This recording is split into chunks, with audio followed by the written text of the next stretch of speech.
Hello, and welcome to the Get Lean and Eat Clean podcast. My name is Brian Grin. I'm a certified health coach, trainer, and author. And this podcast is for middle-aged men and women looking to optimize their health and get their bodies back to what it once was 10 to 15 years ago. I will give you simple, actionable items to get long-term sustainable results. Thanks for listening and enjoy the show.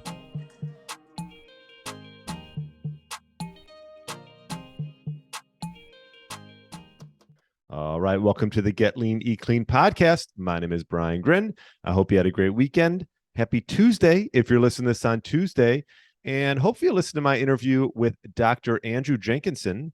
And we touched on all about his book, Why We Eat Too Much, along with, how to get your body weight set point down, what's wrong with like calorie restriction. We also touched on the role that insulin and stress and sleep can play in weight loss. So really interesting listening to a bariatric surgeon and his viewpoint on all this. So hopefully you'll listen to episode 199 with Dr. Andrew Jenkinson.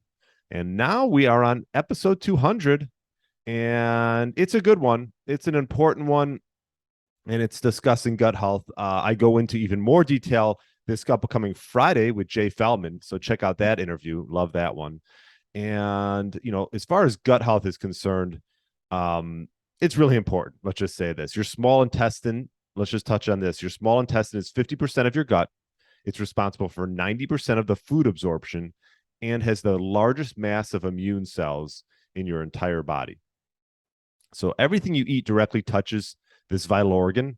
And so in one hand, it's great, but it's also could be vulnerable in the sense that it's really the only barrier protecting from what you eat to go into your bloodstream. So it's like a single layer of mucus. And this barrier can be broken down. And that's not good. And so when it's broken down, this could cause leaky gut. And leaky gut, without getting too much into the weeds on leaky gut, the bottom line is it can lead to a variety of diseases. This could lead to anything from anxiety to skin issues to cancer and autoimmune disorders. The list goes on and on. So it has such a wide impact. And what happens is if you get leaky gut, these endotoxins, and endotoxins, just to give you the definition, is a compound that's a gram-negative bacteria released in your intestines. So that's a bit of a mouthful, but I'm going to touch on today how we can improve gut health, how we can avoid leaky gut, and this sort of inflammation that it could cause. And these could be chronic issues, like I mentioned.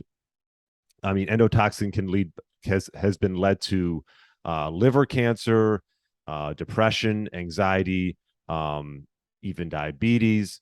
So you name a disease, and it can really be tied back to this endotoxin released in your gut. And so what can we do to help reduce this endotoxin? Well, we could do a few things. One, we have to improve that gut barrier, right?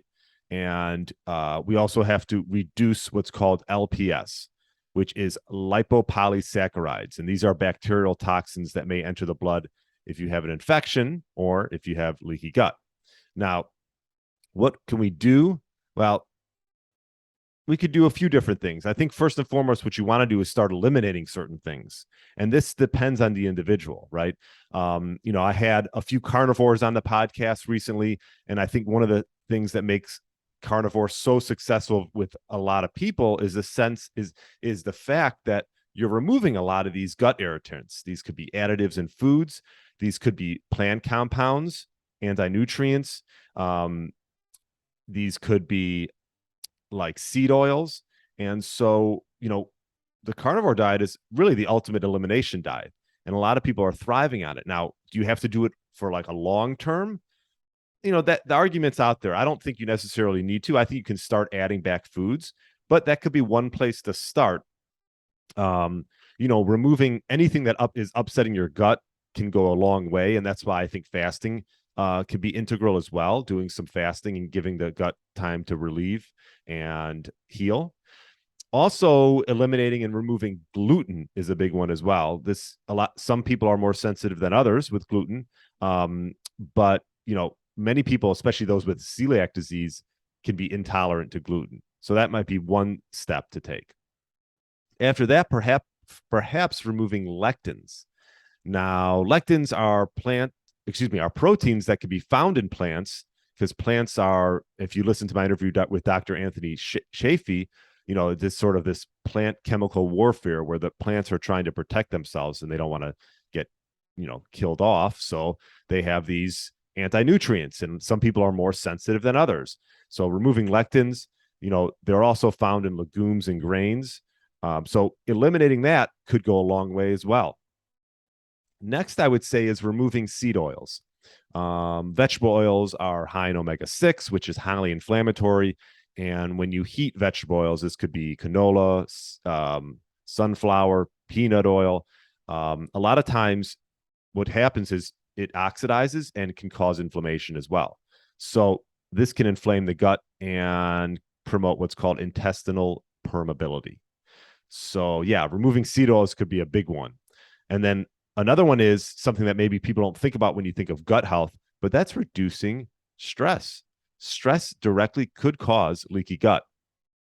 So one of the things to remove stress, I should say reduce stress. Stress is probably always going to be prevalent in people's lives, but you don't want it to be chronic, right? So if we could find some type of silence or meditation, that would be great. Maybe even just 10, 15 minutes towards the beginning or end of your day.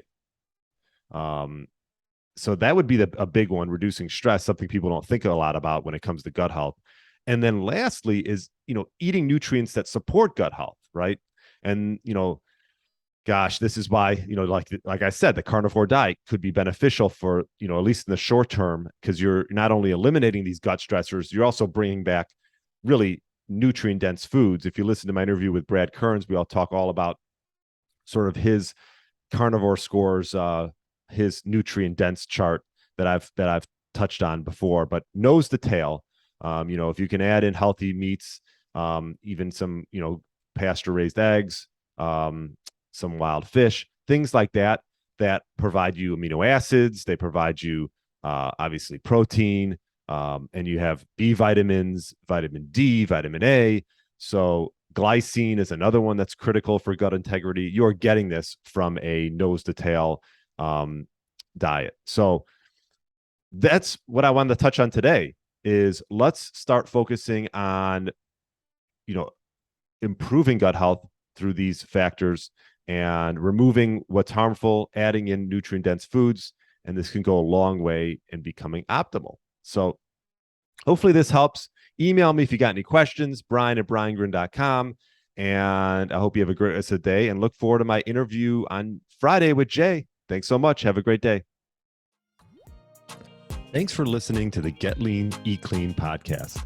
I understand there are millions of other podcasts out there and you've chosen to listen to mine, and I appreciate that. Check out the show notes at briangrin.com for everything that was mentioned in this episode. Feel free to subscribe to the podcast and share it with a friend or family member that's looking to get their body back to what it once was. Thanks again and have a great day.